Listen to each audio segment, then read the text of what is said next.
Fala aí, galera, que alegria poder compartilhar a palavra de Deus com vocês nesses poucos minutos que temos. Eu sou o João, sou aqui do Diflem Macapá, a cidade que tem o melhor açaí do Brasil e do mundo. Mas brincadeiras à parte, eu agradeço muito a Deus por participar desse movimento, agradeço a Deus pela visão que tem dado para a nossa liderança e eu acredito realmente de todo o meu coração que nós vamos ganhar o mundo para Jesus e vamos ser agentes de transformação em meio à nossa sociedade. Nesse vídeo eu quero compartilhar com você algumas coisinhas sobre o livro de Oséias. Então Oséias foi um profeta que Deus levantou e um dos poucos profetas que se levantaram em seu tempo para falar especificamente com Israel, com o reinado do norte. O contexto que Oséias vivia não era um contexto muito fácil relacionado à sociedade, porque o povo de Israel tinha virado as suas costas para Deus e tinha se entregue à idolatria de deuses pagãos. Deuses esses que foram trazidos por outros povos quando conquistaram Israel. Além da idolatria, o povo se rendeu também à prostituição, a orgias e a vários outros pecados que entristeceram o coração de Deus. E quando nós lemos e começamos a ler o livro de Oséias, a primeira coisa que a gente se depara é com uma direção de Deus um tanto quanto estranha, que nós não entendemos logo de início. E eu quero ler essa direção com vocês em Oséias capítulo 1, versículo 2. E diz assim: quando o Senhor começou a falar por meio de Oséias, disse-lhe: vá, tome uma mulher adúltera e filhos da infidelidade. Isso causa estranheza em nós. Como que Deus pode direcionar um homem santo, um homem que ele escolheu, um homem que ouvia a voz dele e falava as direções de Deus ao coração do povo e mandar esse homem escolher e casar-se com uma mulher adúltera, com uma pessoa que vivia em meio ao pecado e vivia o pecado? Como que Deus pode dar uma direção dessa a alguém? Isso nos causa estranheza porque nós não entendemos o contexto geral da história. Mas uma coisa que eu quero te mostrar primeiramente nesse livro é sobre a obediência de Oséias. Quando você vai ler um pouquinho mais para frente, de forma alguma você vai achar o profeta questionando, murmurando contra o Senhor. Deus, por que você está me dando uma direção dessa? Qual o sentido disso? Você não vai ver o profeta fazendo isso. O que você vai ver é o profeta obedecendo ao Senhor imediatamente e de uma maneira completa. E nós temos que orar e fazer essa oração e dizer: Espírito Santo, nos ajude a obedecer às direções do Pai. Espírito Santo nos ensina a ter o coração obediente aos teus planos. Muitas vezes nós recebemos direções do Senhor cujo não entendemos o porquê. Não entendemos o contexto geral, o plano geral. E às vezes acabamos desobedecendo ou obedecendo, mas murmurando, mas questionando a Deus. E Oséias, ele realmente não olhou para a direção. Por quê? Porque ele acreditava em quem deu a direção. Oséias acreditava fielmente em Deus, independente da direção. Ele sabia que Deus tinha algo nessa direção. E nós temos que ter esse coração obediente ao Senhor, de não entendermos, mas fazermos o que Deus está mandando. De não questionarmos, de não murmurarmos, de não demorarmos para obedecer ao Senhor. E que isso seja uma realidade na nossa geração.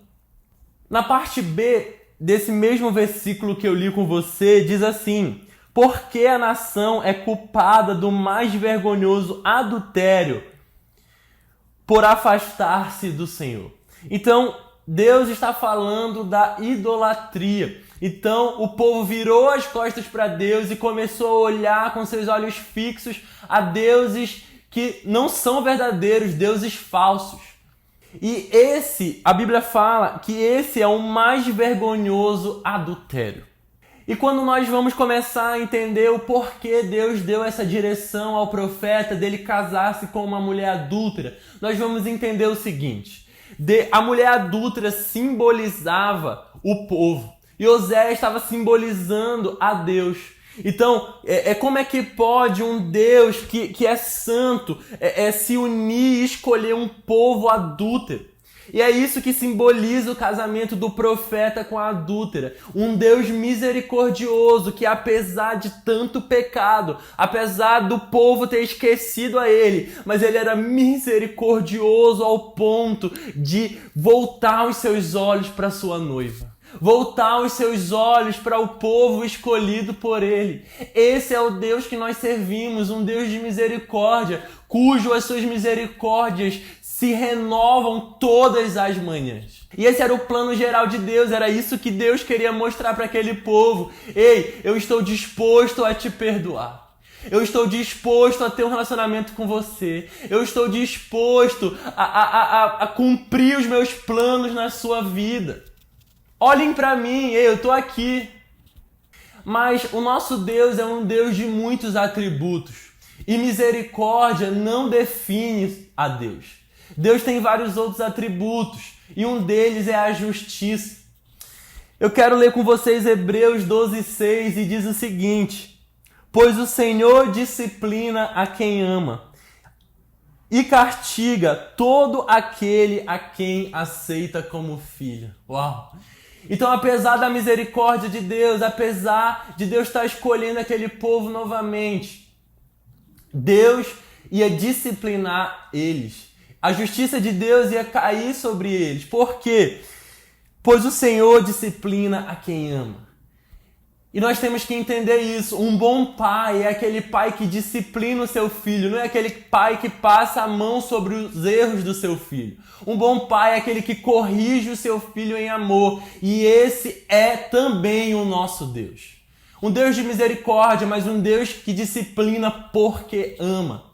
Então, quando nós comparamos a sociedade em que Oséias vivia com a nossa sociedade de hoje em dia, nós achamos muitas semelhanças. Nós vemos um povo que é idólatra, mas não estou falando somente a ídolos de madeira ou de qualquer outro material físico, mas eu estou falando de uma sociedade que colocou coisas acima do Senhor. E isso é idolatria.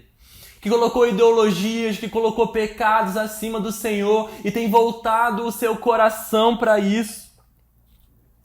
Mas que eu e você possamos hoje nos levantar para pregarmos o evangelho da reconciliação por meio de Jesus Cristo.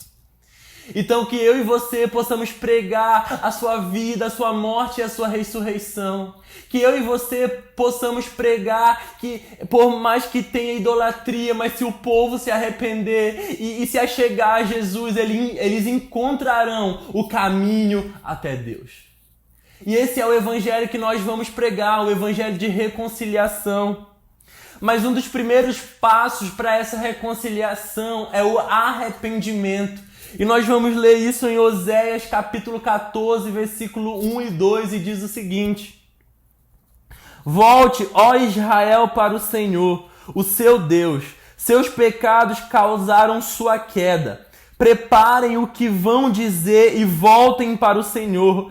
Peçam-lhe, perdoa todos os nossos pecados e, por misericórdia, recebe-nos, para que te ofereçamos o fruto dos nossos lábios.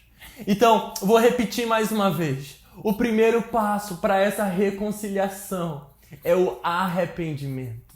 E é isso que nós precisamos levar para esse mundo aí fora.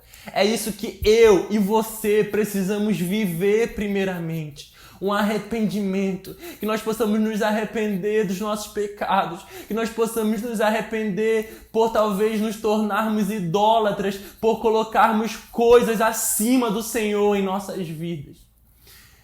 E também precisamos pregar o evangelho da reconciliação por meio do nosso Senhor Jesus Cristo. Que essa palavra tenha te abençoado e que realmente possamos ser essa geração, que se levante uma geração de Oséias, obediente ao Senhor e disposta a pregar o evangelho de reconciliação e arrependimento. Que Deus te abençoe.